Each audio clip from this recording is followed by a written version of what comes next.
Hi folks, and welcome to part two. In this video we're going to be talking about Sorry to Bother You and the various ways in which it attacks the different aspects of capitalist ideology. So let's get to one of the main categories of political cinema that Comolli and Narboni are talking about. It's category B, and I think it's rather useful for talking about a film like Sorry to Bother You. So I'm going to break this passage down into its component parts and sort of just kind of work through the film and pose a number of questions for further analysis. So category B is one they're particularly fond of because it seems to be almost the most radical in form and in content. And here's how they put that radicalness. So they say, second category is that of films which attack their ideological assimilation on two fronts. Firstly, by direct political action on the level of the signified, that is, they deal with the directly political subject. Deal with is here intended in an active sense. They do not just discuss an issue, reiterate it, paraphrase it, but use it to attack the ideology. So why don't we just consider that part right now, the signified as opposed to the signifier. And that language of signifier is part of the slab theory. It's part of the Saussurean linguistics. So let's ask the question, how does Sorry to Bother You attack capitalist ideology? And what constitutes capitalist ideology anyway? I think most of us can see that Sorry to Bother You is a film that wants to attack capitalist ideology in its very basic story. But what aspects of capitalist ideology, that is, the ways in which capitalism as a system seeps into our values and beliefs, how is that attacked in the film? And I think that requires us to look a little bit more closely. So I'm going to break this part down into a few central key terms that are popular in kind of leftist discourse, or discourse that wants to rethink or challenge the presumptions of capitalist ideology. So one of those key terms is meritocracy. So Wikipedia will tell us that meritocracy is a political system in which economic goods and political power are vested in individual people on the basis of talent, effort, and achievement, rather than wealth or social class. And we can imagine why capitalism and meritocracy tend to go hand in hand, because one way of understanding the uniqueness of capitalism, especially with respect to a system that came before, something like feudalism that was based on arbitrarily passed down systems of power, is that, say, capitalism is a system that rewards achievement. So Amazon is on top of the world because they were the best at doing the thing that they do, and therefore deserve the power and money that has come to them. And we can see this emphasis on meritocracy throughout the film. We see it when Lift reinforces Cash's sense of self-worth when he says, "You are awesome." We see it when Cash is talking about his own motivations, when he's angry at his girlfriend for not understanding his personal flourishing and the sense of self-worth that comes from it. He says, "F you, because I'm doing something that I'm really good at, and I'm really good at it, and I'm important." He says this throughout the film. I finally feel like I'm good at something. And it's that important idea of feeling like you're good at something and tying that to your work or your job that is the ideologically influential notion of meritocracy happening to you as a subject. So Steve Lift will again reinforce this idea of meritocracy by making a subtle distinction between meritocratic labor that he thinks Cash is suited for and non-meritocratic labor. So he says we still need the workers to do the work, but he says people like you can analyze the challenge and adapt. It's a way of distinguishing Cash based on his talents and merits in order to convince him to join his plan. So what are the problems of meritocracy from a anti-capitalist perspective? So one of the simplest ways to understand it is that a meritocratic system denies the distinction between equality and equity. That's one way we might put the problem, but I think it's nicely illustrated by this cartoon where you have these different animals with different abilities, and the judge of the contest says, for a fair selection, everyone has to take the same exam. Please climb that tree. So clearly I'm I hope you're seeing the issue here, that a system based on meritocracy thrives on the notion of personal responsibility. That is, success is only found in the personal responsibility that you uniquely have. But that idea tends to ignore the social reality of privilege. That is, people are born into privilege and lacks of privilege based on many factors. And so the presumption that your success is purely based on your own individual merits or talents is a problematic assumption. So there's that basic problem of meritocracy from an anti-capitalist or maybe a social constructivist point of view, that is a point of view that wants to emphasize the ways in which the world is influenced by social functions. But we can see how meritocracy is being used against the efforts of the unionizers in the film. So remember this part. The timing of Cash's promotion also happens right after the work stoppage. Promoting Cash for his quote-unquote merit also has a huge incentive for Regal View. So we can say that meritocracy creates competition and disrupts solidarity by playing on the wish for a person to believe that their success is solely individual and based on their unique talents and efforts. Cash is basically picked out from the group, which is a strategy that he is especially susceptible to. Another part of capitalist ideology might be capitalism as nature. So remember this video that Steve Lift shows Cash, and think about the rhetoric of this video that is strangely, but I think purposefully, revolving around cave people and ancient humans.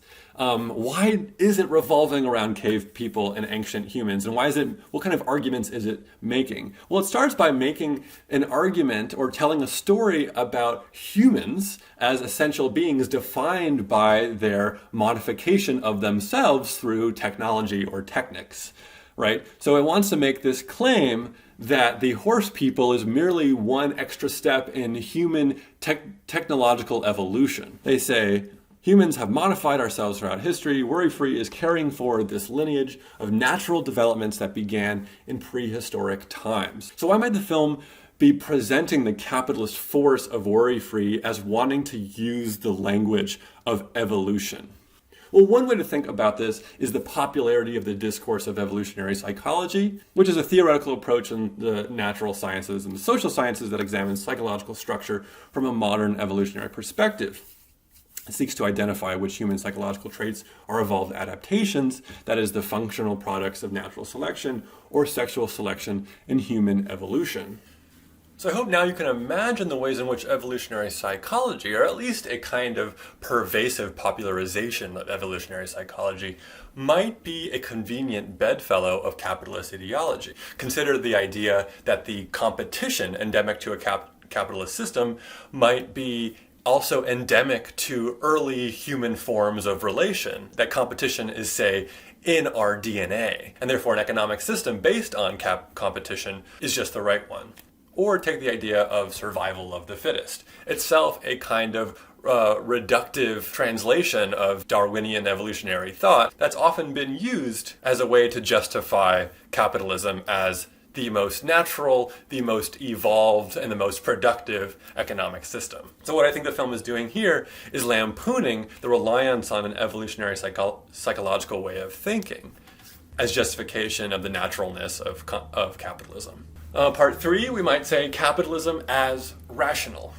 So remember this key moment in the exchange between Lift and Cash, where he introduces the video and he says, I just didn't want you to think I was crazy because this, that is the horse people manufacturing, isn't irrational. And I think we might first just take this as Steve Lift being a ridiculous person. But I think we should consider the word choice. Because when he says that the plans to make horse people isn't irrational, in some sense he is correct. And that's the frightening part of it. So by rationality or reason, I simply mean the capacity of consciously making sense of things, applying logic. One particular form of reason is instrumental reason. The idea that if I'm doing X in service of, that as an instrument of Y, it has a purpose and is not irrational, but it is itself a reasonable thing. One of the major texts of the Frankfurt School is Adorno and Horkheimer's book called Dialectic of Enlightenment, in which their basic argument is to say the privileging of reason and rationality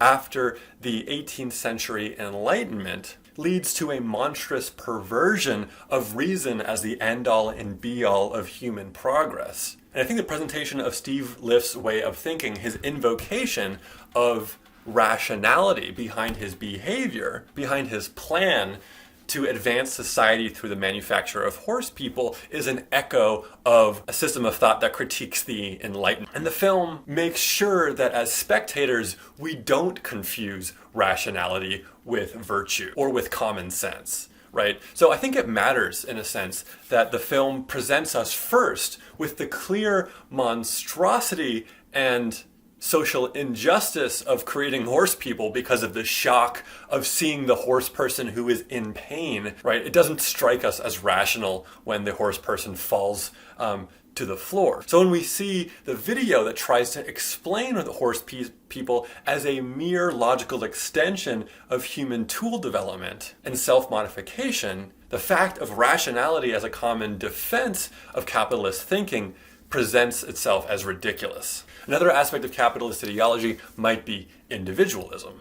When I say individualism, I mean to oppose it to collectivism, and we talked about this throughout the course. Individualism is usually invoked with a family of terms and virtues behind it. Things like individual responsibility, the virtue of self-reliance, the idea that individual human beings are guided by a quote-unquote rational self-interest.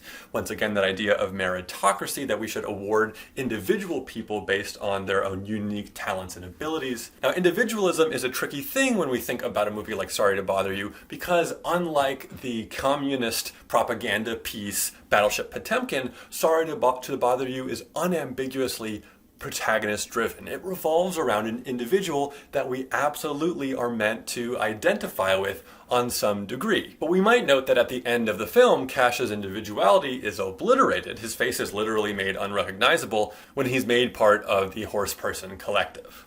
This is merely a speculative idea that I have, but I invite you to think about the ways in which the discourse of individualism might pervade the film in deeper and more interesting ways. Fifth, and this is maybe one of the sharpest things that I think the film does, is the idea of capitalism as giving a sense of purpose or meaning to one's life. Recall the way the film should consider it important that the film begins with Cash having an existential crisis. What is my purpose here on this earth? What meaning is there to life given that human beings are mortal, that he's going to die and all of his children are going to die? How do you find purpose in a finite world? And I think this is especially important to consider, given that historians of capitalism will note that the emergence of capitalism coincides with what we generally consider to be the shift from a pre-modern to a modern or post-16th century world. A world in which religious doctrines are no longer the stable foothold for a meaningful, purposeful life. Cash's existential crisis is going to be answered or fulfilled by putting himself into his work. Now you might notice that Cash's investment in working, finding a job, and making money is partly fulfilled by practical concerns, like that he's always late paying his rent. But consider that the film begins with the deeper, more existential concern. It's almost as if the desire for fulfillment and a sense of self undergirds Cash's other motivations, which seem more practical. But of course the film also wants to make us confront the fact that Cash's investment in his work as providing a sense of selfhood is equally an erasing of his self. Think about moments like these. And I don't just mean the fact that he needs to perform in a white voice in order to succeed at work. It's more so the idea that his white voice pervades and takes over his entire existence, such that he accidentally wakes up and uses the white voice and says, "I don't even realize I was doing it." So you might say that capitalism supplies purpose and takes over personhood and a sense of self, especially when personhood is already compromised by racism and sexism. This is one of the smart ways in which the film is careful to acknowledge that certain kinds of social structures and marginalizations of groups of people. It matters that Cash is a black man. can compound the dangers and harms that capitalism does to individuals. One of the most overt instances of that is the sequence in which Cash is forced to commodify himself based on his own marginalized status as a black man. People are forcing him to perform, treating him as an object solely defined by his racial signification. So where do we see ordinary instances, even day-to-day instances of capitalism effacing individuals' personhood? Well, we can see a kind of banal version, but I think an interesting version of kind of a recent backlash that the company Pret a Manger, it said that Pret has an internal list of behaviors that they encourage their staff to exhibit through a combination of pre-selection, peer pressure, and public shaming, a culture stoked by management-employed mystery shoppers who have the power to reward or punish the entire staff of a branch if just one individual comes across as downbeat. Employees are told to avoid using, quote, jargon inappropriately and to keep things personal by engaging in physical contact where possible and making sure they don't put out a just here for the money vibe. I think the sentence from the article that I excerpted that captures the essence of this issue is this one. Indeed, their behavior is micromanaged so that it seems like selling sandwiches to tourists and commuters is the sum of their aspirations. This idea that under a capitalist regime,